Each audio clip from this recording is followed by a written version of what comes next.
நம்ம Ashwin sweets and snacks ஆஸ்திரேலியாவுக்கு export பண்றதுக்கு கான்டாக்ட் பண்ணுங்க 7373755163.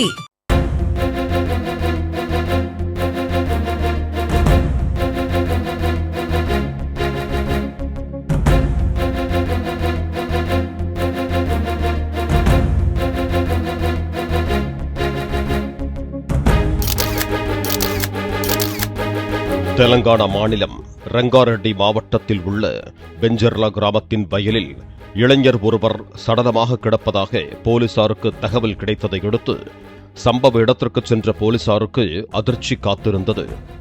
இறந்த நபர் ஒரே இரவில் 6 கொலைகளை நிகழ்த்திவிட்டு தப்பிச் சென்ற ராஜ்குமார் என்பது போலீசாரால் உறுதி செய்யப்பட்டது. ரெங்காரெட்டி மாவட்டம் ஷாபத் நகரைச் சேர்ந்த ராஜ்குமார் கடந்த மே மாதம் 26ஆம் தேதி 16 வயது சிறுமியிடம் பாலியல் அத்துமீறலில் ஈடுபட்டதாக போலீசாரால் கைது செய்யப்பட்டார்.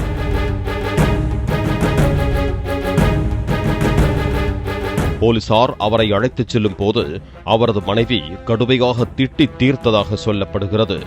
இதனைக் கண்டு ஆத்திரமடைந்த அவன், நான் மட்டுமே தப்பு செய்யவில்லை என்றும் சிறையில் இருந்து வெளியே வந்தால் உங்கள் ஒவ்வொருவரையும் உயிரோடு விடமாட்டேன் என்றும் போலீசார் முன்னிலையிலேயே பகிரங்கமாக மிரட்டிச் சென்றதாக சொல்லப்படுகிறது. இந்த நிலையில் அண்மையில் 20,000 ரூபாய் பிணைத்தொகை செலுத்திய ராஜ்குமார் போக்சோ வழக்கில் ஜாமீன் பெற்று சிறையில் இருந்து வெளியே வந்தான்.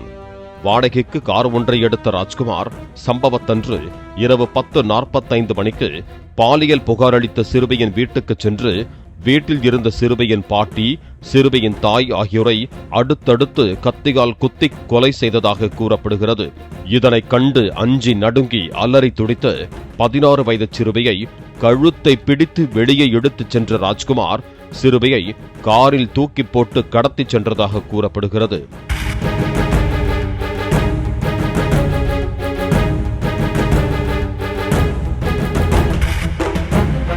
காரை அருகில் உள்ள இருள் சூழ்ந்த ஏரிக்குள் கொண்டு நிறுத்திய ராஜ்குமார் அங்கு வைத்து சிறுமியிடம் கொடூரமாக அத்துமீறலில் ஈடுபட்டதோடு அவரை அங்கேயே கொலை செய்து போட்டுவிட்டு காரில் ஏறி தப்பிச் சென்றதாக கூறப்படுகிறது.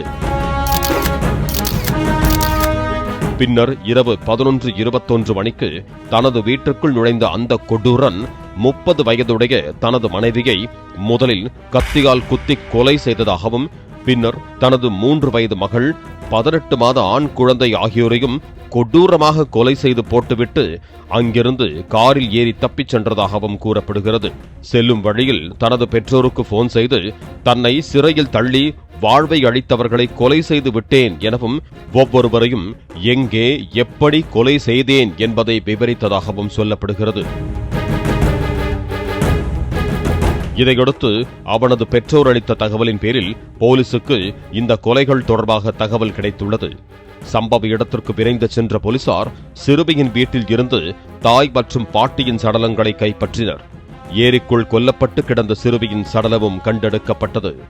ராஜ்குமாரின் வீட்டில் இருந்து மனைவி மற்றும் 2 குழந்தைகளின் சடலத்தை கைப்பற்றிய போலீசார் சைக்கோ போல செயல்பட்ட கொலையாளி ராஜ்குமாரை தனிப்படை அமைத்து தேடி வந்தனர். இந்த நிலையில்தான் ராஜ்குமார் வயல்வெளியில் சடலமாக கண்டெடுக்கப்பட்டார். சடலத்திற்கு அருகே பூச்சிக்கொல்லி மருந்து கிடந்ததை வைத்து அவன் அதை சாப்பிட்டு உயிரை மாய்த்திருக்கலாம் என்ற முடிவுக்கு போலீசார் வந்தனர். சடலத்தை மீட்ட போலீசார் உடற்குறாய்வுக்காக மருத்துவமனைக்கு அனுப்பி வைத்தனர். இந்த சம்பவம் குறித்து செய்தியாளர்களிடம் பேசிய கமிஷனர் தருண் ஜோஷி, ராஜ்குமாரிடம் 16 சிம் கார்டுகள் இருந்ததாகவும் அவன் பெட்டிங் செயலிகளை பயன்படுத்தும் பழக்கம் உடையவன் என்பதும் தெரிவித்தார். சுமார் 2 கோடி ரூபாய் வரை ராஜ்குமாருக்கு கடன் உள்ளதாகவும் இதன் காரணமாக அவன் மனரீதியாக பாதிக்கப்பட்டிருந்ததாகவும் குறிப்பிட்டார். அது மட்டுமில்லாமல் இறப்பதற்கு முன்பு ராஜ்குமார் தனது மொபைலில் செல்ஃபி வீடியோ ஒன்றை எடுத்து வைத்திருந்துள்ளது தெரிய வந்துள்ளது. அந்த வீடியோவில் கடன் அதிகரித்ததால் வாழ்க்கையின் மீதே வெறுப்பு ஏற்பட்டு விட்டது, நான் நம்பிய ஒரு பெண்ணால் எனக்கு துரோகம் நிகழ்ந்தது, என்னிடம் இருந்த பணம் முழுவதையும் அவர்களிடம் கொடுத்தேன், 2 ஏக்கர் நிலத்தை விற்று அதில் பாதி பணத்தையும் அவர்களிடம் கொடுத்தேன், அந்த பணத்தை என்ன செய்தார்கள் என்று எனக்கு தெரியவில்லை. என்னிடமிருந்து பணத்தை வாங்கிக் கொண்டு என்னை அடைத்து வைத்தார்கள். என்னையும் என் 2 குழந்தைகளையும் நிலம் இல்லாதவர்களாக விட்டுச் சென்றார்கள். அந்த பெண்ணை நம்பி கடன் வாங்கி இறுதியில் என்னை நிலம் இல்லாதவனாக ஆக்கிவிட்டார்கள். கடைசியாக என் மீது வழக்கு பதிவு செய்து என்னை சிறைக்கு அனுப்ப முயற்சிக்கிறார்கள். என்னை இவ்வளவு ஏமாற்றியதற்காக அந்த பெண்ணையும் அந்த குடும்பத்தையும் பழி வாங்கினேன் என ராஜ்குமார் அந்த வீடியோவில் பேசியிருக்கிறான். 16 வயது சிறுமி சம்மதத்துடன் நெருங்கி பழகிய தன்னை பாலியல் வழக்கில் சிக்க வைத்ததால் சிறுமி மற்றும் அவரது குடும்பத்தின் மீதும் மனைவியே தனக்கு எதிராக செயல்பட்டதால் மனைவி மீதும் ஆத்திரத்தில் இருந்துள்ளான் ராஜ்குமார்.